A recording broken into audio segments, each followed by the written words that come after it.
ng magulang ay kailangan sa mga batang manonood.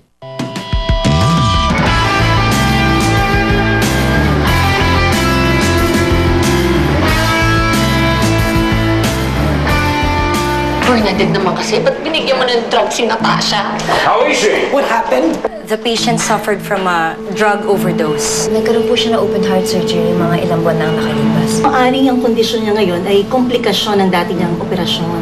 Posible na mangailangan siya ng pangalawang operasyon. Dapat tanggapin ko na yata na wala talaga matinong kumpanyang gustong kumuha sa akin. Sino ka?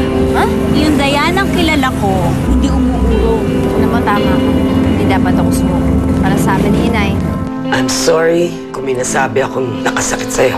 I may not be a real mother, but I'm the only one you've got. Can you please tell me what that was all about? All that trouble just because of a man. Hindi lang naman yun yung problema ko eh.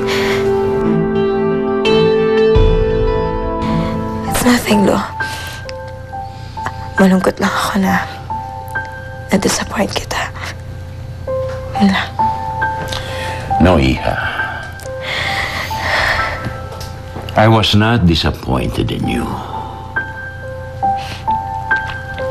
I was disappointed in what you did.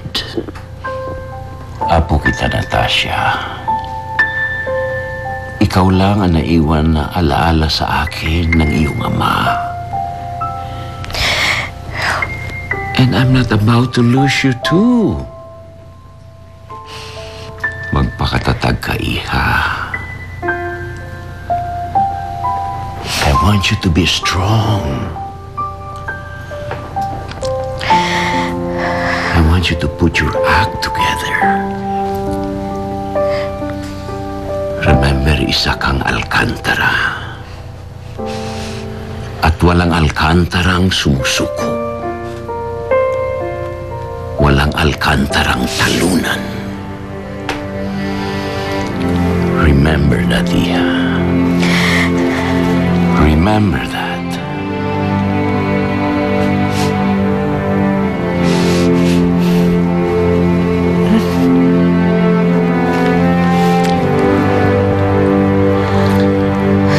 Tears will never drive problems away.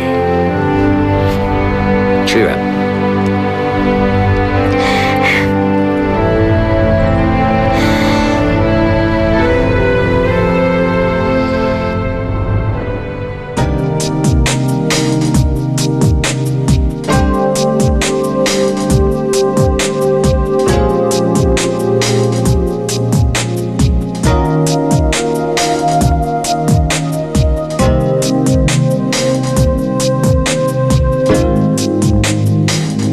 Okay, cut! Okay, next setup! Good take. Okay, Charles, we have some friends from the press that are here. So, okay lang interview. Okay, good evening. Okay, nandito na si Ciara Estor. Okay na, ready na kami for the interview. Magandang gabi po sa inyong lahat. Maraming salamat na nakapunta kayo sa shoot namin ng bagong commercial ng Tala. Ciara, may statement na bang kumpanya para sa napabalita na nalasing daw si Natasha? Sorry, wala pa kaming comment tungkol dyan. Si Ciara nandito, let's ask her about about Ciara. Go ahead. Pero mako-confirm mo ba sa amin na nag-collab sa Natasha sa isang bar kagabi? Tita, actually, wala pa talaga kaming comment about that. So, let's ask other questions. Excuse me. Hello. Hello, everyone. Kung meron pong makakasagot ng mga tanong nyo, ako po yun. Ganito po ang nangyari. Totoo pong nag-collapse po si Natasha sa isang club kagabi. At dahil yun sa lumabas kami magkapatid, dahil close kami, syempre. So, may trangkaso na pala siya noon, pero hindi lang niya sinasabi kasi gusto niyang makasama yung kapatid niya dahil syempre close kami. Close. Yeah.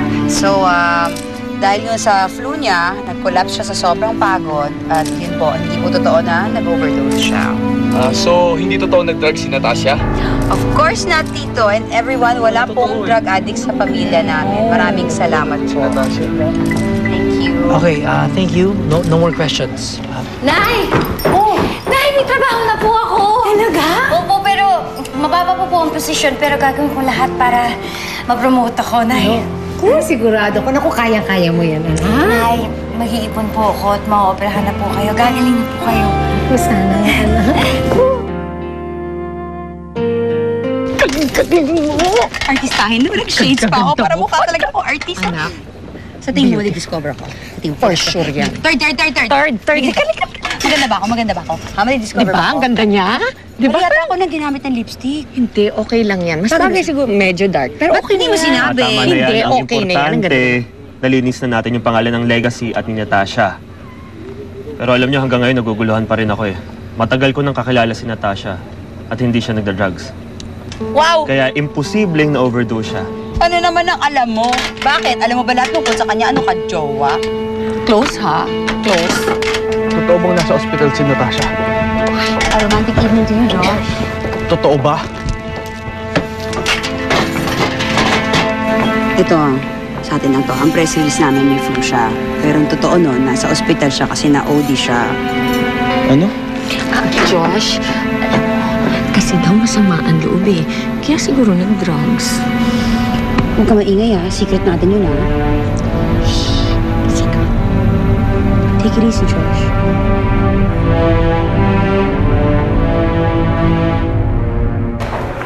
Nandito na po ako para sa briefing. Miss Calcetas, naku, pasensya ka na, ha? Kasi nagka-miscommunication kami ng boss ko. Meron na pala siyang nakuha para doon sa posisyon mo. Thank you. Teka lang po, ano pong ibig sabihin nito?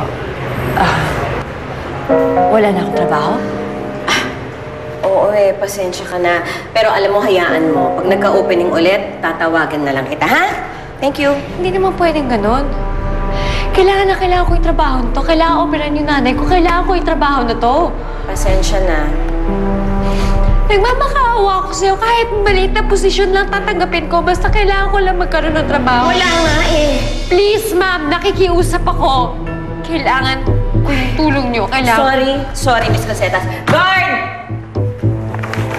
Sige po. Di bali na lang. Maraming salamat.